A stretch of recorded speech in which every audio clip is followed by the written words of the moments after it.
everyone. Thanks for joining me today on Whatever Floats Your Boat. This is my channel and welcome. Today I'm going to do a book review of The Weight of Water by Sarah Crossan.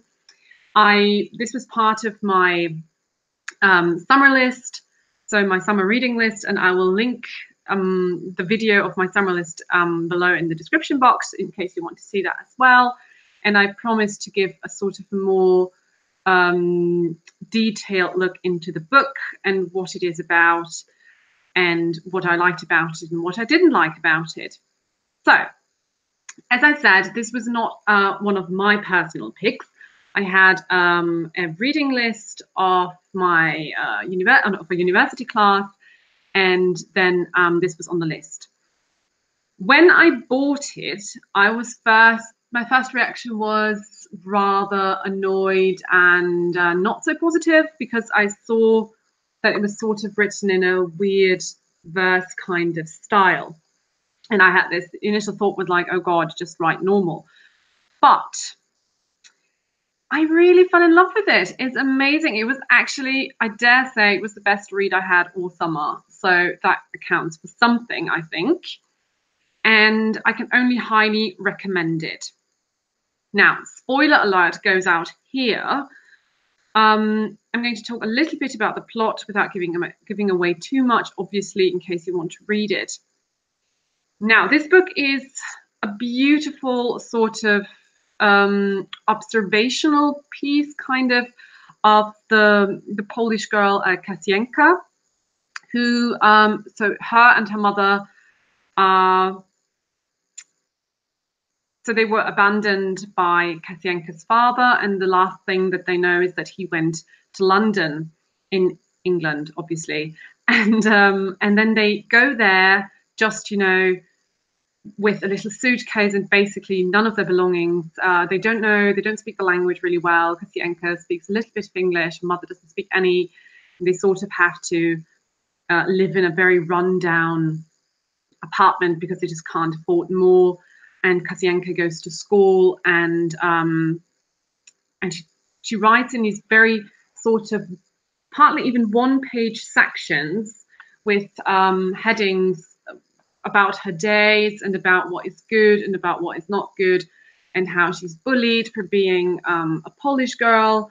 And it's just really, it doesn't follow a specific structure. It doesn't go into, I don't know, iambic pentameter or something, but it sort of does have an internal structure to it. So when you read it, you realize what the structure is. And I think visually it is very beautifully done, because you have some sections sort of more indented than others, and spacing. And as you can see, I mean, the book has, this is the Bloomsbury paperback edition, published in January 2013.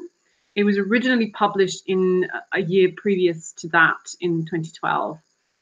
And this book, so this edition has, there's a glossary as well, has about 230 pages. That itself is not very long, but then the pages are not really printed to the rim. So it is a very straightforward and short read, perfect for, I don't know, rainy afternoon. You lie at home. This was actually what I did. I was just at home. It was not good weather. It was, I think, Sunday or Saturday. I was just lying down with a cup of tea, and I basically read it, I think, in about an hour and a half.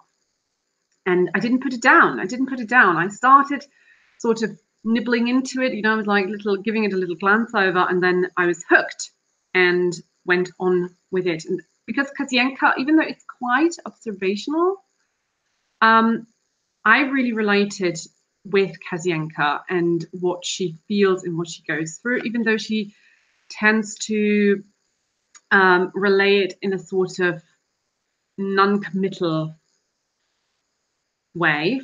And a lot about it is about her anger, about her father, who she calls Tata, because he left them and now she has to be in Britain, and partly against the really horrible other schoolgirls who make fun of her and who belittle her and call her I don't know what they call her.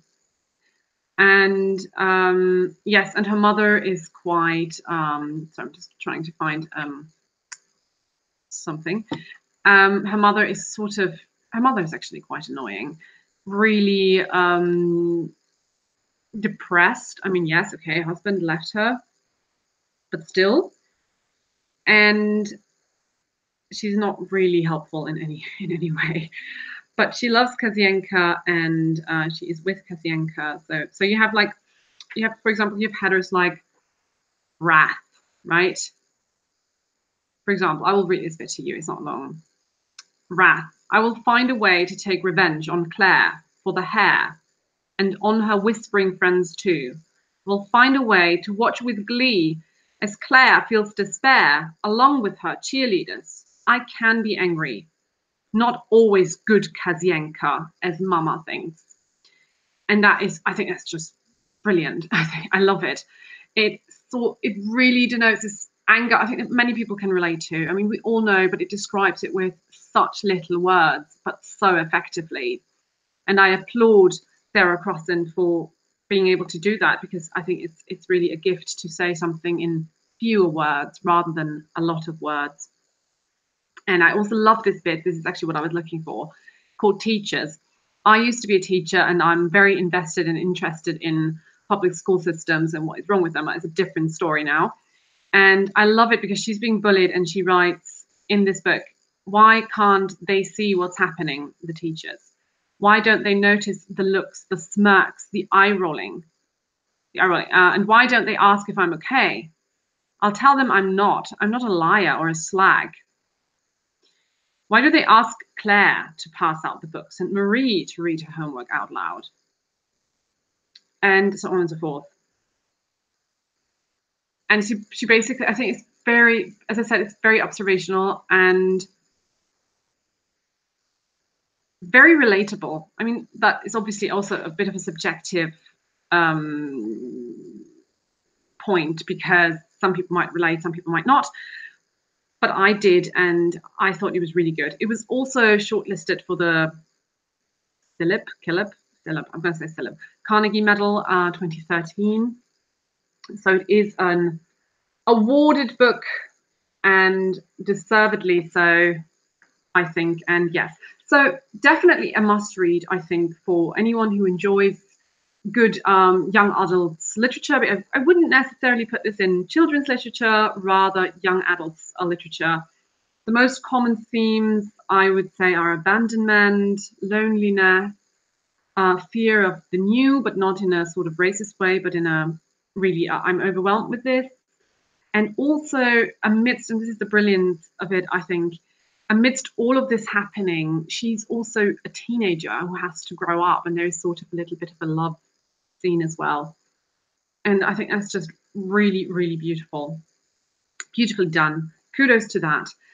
And yes, there's another book by Sarah Crossan called One. I haven't read it. It was also the winner of the Carnegie Medal. So I'm definitely going to give it a read and let you know as soon as I've read it. But for now, I would really highly recommend this. A thumbs up, totally, which surprised me the most, but definitely a good read if you like that kind of observational story. And yes, so that's it for the review of The Weight of Water. I also really like the cover. This is a very simple cover, but really quirky. The Weight of Water, by the way, is because she loves to swim. It sort of makes her feel effortless and sort of not as clumsy and as sticking out of the crowd as usual. So that's why she loves it. But if you read it, it will make perfect sense to you why it's called The Weight of Water. So there we go. Yeah, and that's it for this book. Also check out other reviews that I'm doing. I do them on my YouTube channel, but also sometimes in written form on my blog, which I've also linked down below. I'll leave the link to the book corner as well. But if for any reason you don't find it, go on my blog, which is floatingtheboat.co.uk, and from there you go into the books corner. There you'll find an abundance of reviews of various books, mainly children's books, because that is my cup of tea, as well as books on writing and publishing and so on and so forth. But for now, I say thank you and